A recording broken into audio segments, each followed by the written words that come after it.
अगर आपको 130 plus marks चाहिए फिजिक्स के अंदर तो ये वीडियो आपके लिए है और इस वीडियो को एंड तक जरूर देखना। और एंड में मैं आपको कुछ टिप्स देना जो कि आपके हार्ड टॉपिक्स होते हैं लाइक इलेक्ट्रोस्टैट एंड काइनेमैटिक्स, वो आपकी इजीली कवर हो जाएंगे। My self Aman Verma, I am doing MBBS in SN medical college Agra. तो सबसे पहले तो आपको ये मिथ निकालना होगा कि मेरे को सारे टॉपिक कवर करने हैं, क्योंकि जो टॉपर लोग होते हैं ना वही सारे टॉपिक कवर कर पाते हैं। बेसिकली हम है एवरेज स्टूडेंट, हमको क्या करना होता है, हमको एक अच्छा खासा इंस्टीट्यूशन में सिलेक्शन चाहिए होता है, तो उसके लिए सारे टॉपिक कवर करने की जरूरत नहीं है आपको फिजिक्स में। सबसे पहले आप देखिए कि टॉपिक वाइज डिस्ट्रीब्यूशन किस जो है चैप्टर से कितने क्वेश्चंस आए हुए हैं। ये आप अप्रोक्स मतलब 11 ईयर्स का देखिएगा। सबसे ज्यादा अगर आप देखेंगे तो सबसे ज्यादा जो फिजिक्स में क्वेश्चन होंगे वो होंगे 12th के। 12th में लाइक मॉडर्न फिजिक्स हुई, सेमीकंडक्टर हुआ। मॉडर्न फिजिक्स से ही आपके अकेले 3 या 4 क्वेश्चन आ जाते हैं, और सेमीकंडक्टर से जो कि थ्योरी बेस्ड ही होती है कभी कभार उसमें 5 क्वेश्चन तक आ सकते हैं, 3 से 5 क्वेश्चन उसमें मान लीजिए। तो सबसे पहले आप ये करिए कि जिन टॉपिक्स जो इजी हैं, जिनको मेरे को तैयार होने में कम टाइम लग रहा है ना, पहले वो करें, लाइक मॉडर्न फिजिक्स, सेमीकंडक्टर। फिर आप जो है 12th का मैग्नेटिक वाली यूनिट पूरी मतलब उठा लीजिए, magnetism, magnetic effect of current, EMI and AC। ये बेसिकली आपको 6 से 7 क्वेश्चन देकर जाएगी, ठीक है। फिर बात करते हैं EM वेव्स की। EM वेव्स पर देखिए, अगर कोई क्वेश्चन आता है, एक क्वेश्चन आएगा थ्योरेटिकल बेस्ड आएगा तो आप उसको देखते ही टिक लगा दीजिएगा। और सेकंड क्वेश्चन आता है न्यूमेरिकल बेसिकली अगर मैं देखता हूँ उसके जो है मतलब प्रीवियस ईयर क्वेश्चंस पेपर पर, तो एक कोई ना कोई ऐसा क्वेश्चन आएगा कि जो सबसे सॉल्व हो जाएगा, और एक कोई ऐसा क्वेश्चन आएगा कि जो सबसे सॉल्व नहीं होगा।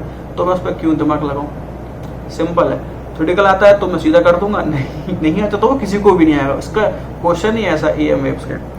फिर मैं बात करता हूँ, फिर मैं उठाऊंगा 11th में बेसिकली जो आपकी कह दीजिए कि इजी और मार्क्स गेनेबल जो है टॉपिक्स वो हैं थर्मल फिजिक्स। काफ़ी इजी होता है और कंसेप्ट वाइज होता है, तो मैक्सिमम लोगों को ये इजी लगता है और इस पर आपके अच्छे मार्क्स गेन हो सकते हैं।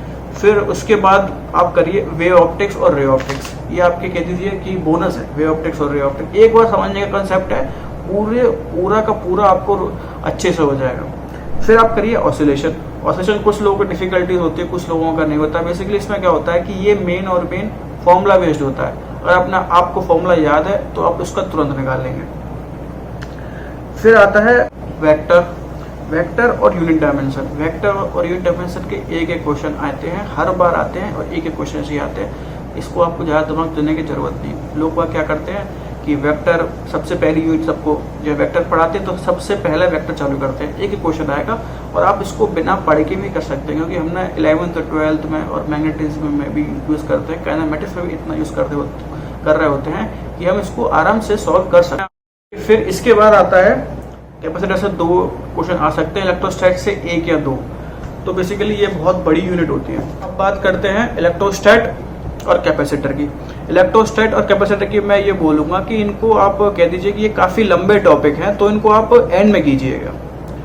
जितना टाइम आप इसको दोगे ना, तो इतना टाइम में आपके जो 12th के हैं ना, वो मैक्सिमम मैग्नेटिज्म और मॉडर्न फिजिक्स है और सेमीकंडक्टर, ये पूरा टाइम जितने में रिवाइज करोगे उतना टाइम में सिर्फ इलेक्ट्रोस्टैट रिवाइज होगे। तो मेरा पर्पस ये है कि आप पहले वो वाले टॉपिक्स करिए जो कि आपको इजी मार्क्स लेके जाएंगे, बाद में आप जो है इलेक्ट्रोस्टैट या कैपेसिटर को दे सकते हैं। और हाँ, एक और चीज़ कि इलेक्ट्रोस्टैट और कैपेसिटर के लिए आपको एक ट्रिक है वो अप्लाई कर सकते हैं कि आप JEE मेंस के 15 ईयर के क्वेश्चन पेपर सॉल्व करिए। एक छोटी सी बुक आती है, 15 या फिर 10 ईयर्स की क्वेश्चन पेपर की आती है, उसको सॉल्व करिए। उसके अंदर क्या होगा कि जितने भी आप देखोगे ना प्रीवियस ईयर के, तो उसमें ये देखा है कि डिजिट और क्वेश्चन एग्जैक्ट सेम आ रहा है। जो JEE मेंस में आ रहा है वही नेक्स्ट ईयर नीट में। तो मेरे अकॉर्डिंग आप एक बार जरूर लगा के जाइएगा इलेक्ट्रोस्टैट कैपेसिटर के JEE मेंस के। फिर बात करते हैं 11th में बचती है काइनेमैटिक्स में ये होता है कि यार काफ़ी लोग जो होते हैं ना, जिनको मज़ा आता है ना, वो पूरा टाइम इसी में वेस्ट कर देते हैं। और फिर कुछ ऐसे लोग होते हैं जिनको समझ में नहीं आती काइनेमैटिक्स। तो मैं यही बोलना चाहूँगा, जिसको नहीं समझ में आ रही है ना काइनेमैटिक्स, वो सिर्फ और सिर्फ प्रीवियस ईयर क्वेश्चन पेपर लगा दे जेई मेंस के, वही 11 to 15 ईयर्स के बहुत है आपकी, सफिशिएंट है। क्योंकि उसमें क्या होगा ना कि आपके उस जैसे क्वेश्चन आएंगे, या फिर कुछ मतलब उसके लाइक क्वेश्चन आएंगे, या फिर कह दीजिए कि उसी टाइप के क्वेश्चन आ जाएंगे।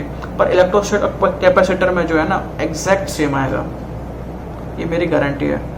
फिर जो आपकी रोटेशन, ग्रेविटेशन है और फ्लूइड मैकेनिक्स है, ये भी आप कह दीजिए कि ये रोटेशन जो है आपको 2 या 3 क्वेश्चन आते हैं, ग्रेविटेशन से 2 या 3 क्वेश्चन आते हैं, फ्लूइड एंड मैकेनिज्म से आपके 2 या 3 क्वेश्चन आएंगे। तो ये बेसिकली आपको मतलब कह दीजिए कि ना ये भी आपका एक बोनस है। ग्रेविटेशन छोटा टॉपिक है, इसको पहले कवर कर लीजिए इलेक्ट्रोस्टैटिक कैपेसिटर से या फिर काइनेमैटिक्स से, तो ये आपको इजीली मार्क्स देकर जाएगा। फिर अगर हम बात करें तो अगर मैंने 12th में किया और 11th में किया, 11th में मैंने काइनेमैटिक्स थोड़ा सा रोक दी, 12th में मैंने इलेक्ट्रोस्टैट या फिर कैपेसिटर को थोड़ा सा रोक दिया। तो मैं अगर मतलब बात लगाऊं तो मेरे 30 से 35 क्वेश्चंस मेरे इसमें आ जाते हैं कवर। अगर मैंने, और मेरे को चाहिए 40 क्वेश्चन सही होने के लिए, मेरे को चाहिए अभी मेरे कि 5 से 6 क्वेश्चन और सही हो। तो 5 से 6 क्वेश्चन आपके सही होंगे इलेक्ट्रोस्टैट या फिर काइनेमैटिक्स से। ये आपको बता दिया मैंने कि कैसे करना है। जेई मेंस के क्वेश्चन जरूर लगाइएगा, जेई मेंस के इलेक्ट्रोस्टैट कैपेसिटर से 100% आपका आएगा, सेम क्वेश्चन आएगा और आपके बोनस मार्क्स है वो। फिर काइनेमैटिक्स में बेसिकली क्या होता है कि हम 11th में भी करते हैं, 12th में भी करते हैं, तो वो हो जाती है। अगर ये वीडियो आपको इन्फॉर्मेटिव लगी हो तो इस वीडियो को लाइक, सब्सक्राइब एंड कमेंट कीजिए। Thank you.